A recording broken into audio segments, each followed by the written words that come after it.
In the opening scene in the movie A More Perfect Union, James Madison is seen receiving a crate of books from Thomas Jefferson. Madison asked Jefferson for books on government and philosophies on self-government. Jefferson sent him books, not in ones or twos, but in the hundreds. It was said by the other delegates at the convention that James Madison was the most able among them.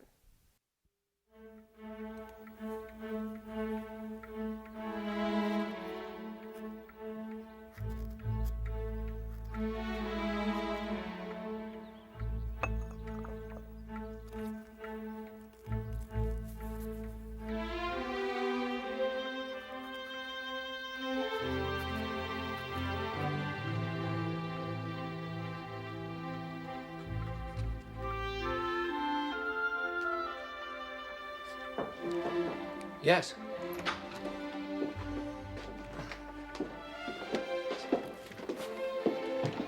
Right there will be fine.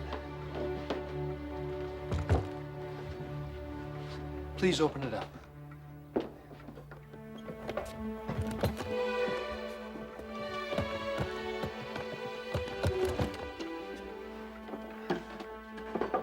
Thank you.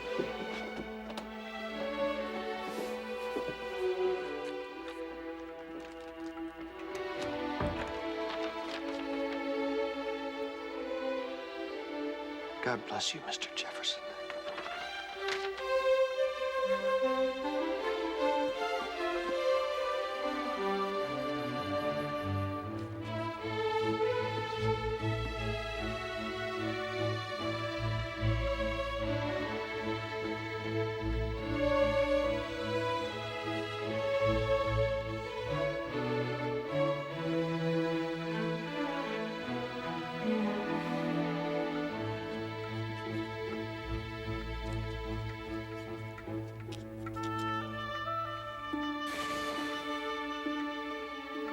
America is in crisis.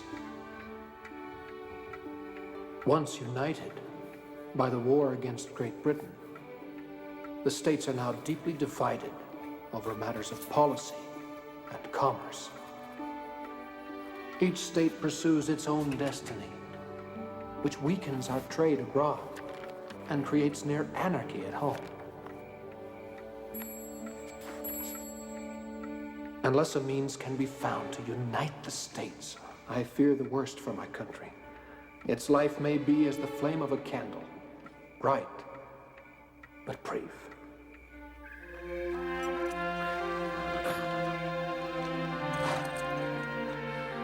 Good journey to you, sir. Thank you, my friend.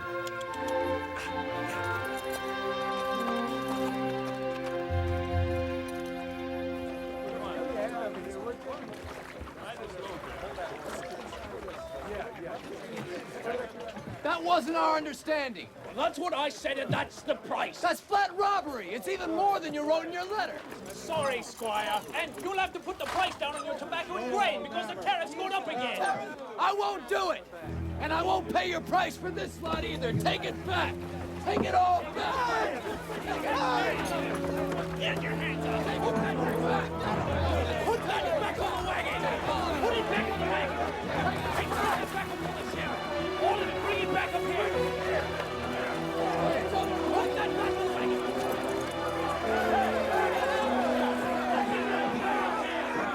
I have here a resolution which grants to the United States Congress of Confederation the power finally to regulate the trade of this country. Not again, Mr. Madison. Yes, again, Mr. Lee. If we could just get the states together to talk outside their cursed legislatures. Talk about what? We'll talk about trade, about laws, about a more effective union, about anything. If honest, influential men met together representing their states, men like General Washington and Dr. Franklin and yourself, sir, I have the greatest admiration for your writing Virginia's Constitution and her Declaration of Rights. Sir, may I count on your help? I am a friend to your cause, sir. But the indispensable friend is General Washington. As he goes, so goes America. Yes, sir, and we must get him. Unless our national government is strengthened, the states will soon turn to the sword to resolve their separate jealousies. Think of it. Standing armies in every state, and each state the sport of foreign powers, setting the people against one another, back to the Dark Ages. You sound like John Adams. Do I? Perhaps we need Mr. Adams back here from London. He could wake us up. At the moment, I think he's trying to wake up the British ministry. If the Federal Convention is to be a success, General Washington must attend. Only his presence will give it the strength to form a new government and the stature to make that government acceptable to all Americans. Truly now, as in the days of the war, the fate of America lies in the hands of George Washington. My worst fears for this country are being realized.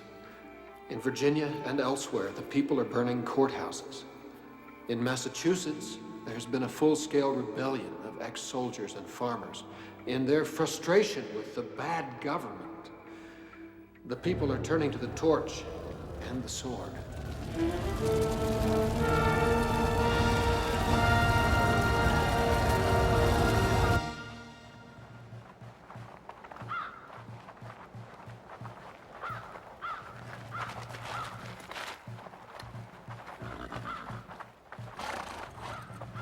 Keep to the road! The snow's too deep!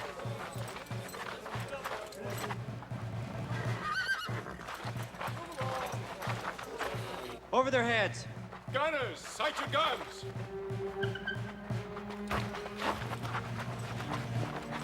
Fire. Gunner, fire one!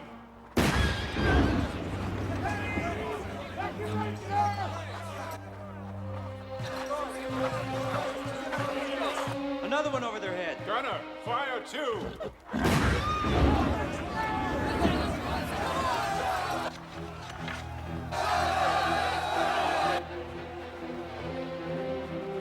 Into the ranks.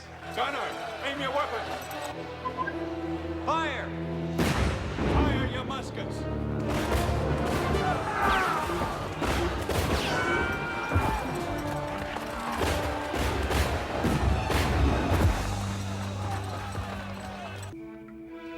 For some months now, I have been attempting to persuade General Washington to attend our convention, but in vain. My research is virtually complete, and I'm confident as to the direction this nation must take. But God knows, without the general present, all my preparations will be for naught. I leave for Philadelphia without the slightest assurance that he will attend.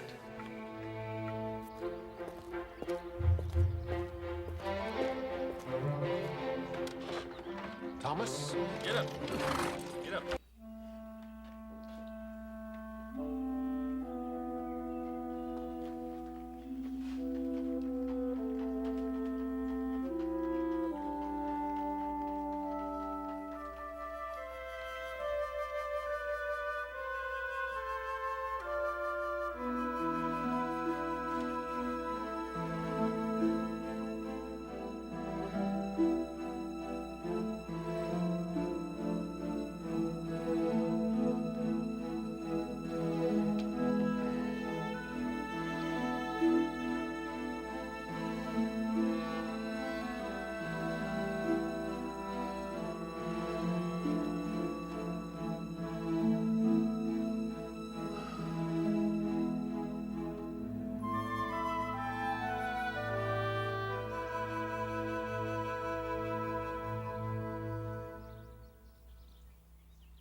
Pull up here, Miss Seaton.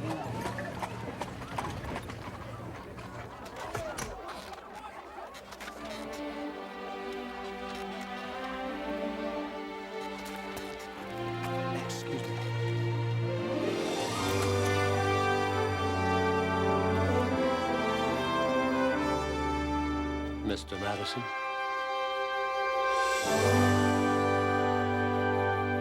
Mr. Madison and I believe it wise that we Virginians meet together to prepare for the opening of our great convention. Mr. Madison. Thank you, General. For some months now, I have been studying the governments of many nations, ancient and modern, and I have discovered that all governments have had defects. The Periclean Greeks were too autocratic. The Helvetic Confederacy, pardon me, gentlemen, I do not mean to be tedious. I know that every thinking man becomes daily more alarmed at our situation. I have devised a plan of government, which I believe will help to correct the abuses in our republic. Excellent. All states look to Virginia for leadership in government. And you, Governor Randolph, will propose this plan on the first day of the convention, if you are agreeable. Of course, I am agreeable. Although it seems to me that the general... No, you are the governor of Virginia, sir. I'm a private citizen. Does your plan improve the Articles of Confederation? It abolishes them. It does what? To abolish the Articles? General, nothing less will work. The Articles give the states the right to act almost as independent countries. Let us suppose that this teacup is our federal government as it exists under the Articles. Well, then your teacup is Congress. Indeed. And it is like Philadelphia tea, heated enough for debate, but weak. It is a creature of the states entirely. In it, each state has one vote, and nothing decided there is binding unless there is complete unanimity in the voting, which there never is. General, may I... By all means. Most instructive. Thank you, sir. And Governor, I'll need yours as well. Yes. Colonel Mason? Thank you, sir. Now this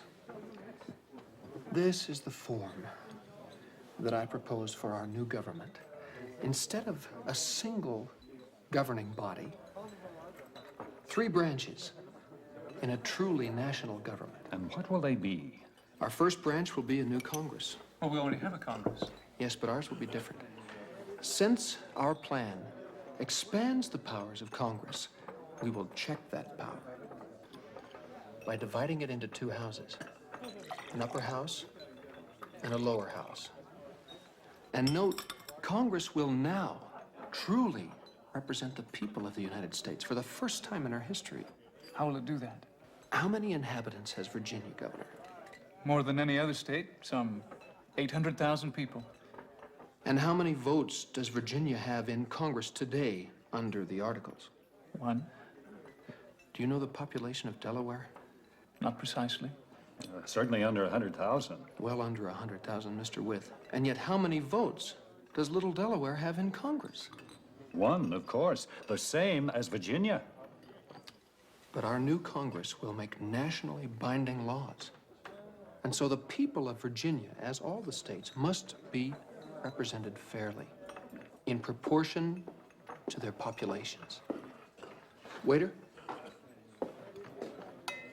might I have another cup of tea? Stronger this time. Between power and liberty. Thank you, sir. There will also be an executive branch to enforce the laws Congress passes. That wine goblet must be kept in check, lest it make itself a king. And so it shall be, Governor, by Congress, and by this mug, which represents the judiciary branch, the courts of the land. Very good, Mr. Madison. Might I have the executive branch back? It needs refreshing. Of course, General, and pardon my speaking at such length. Of course, sir. Gentlemen, the states sent their delegates here to hold on like bulldogs to state sovereignty.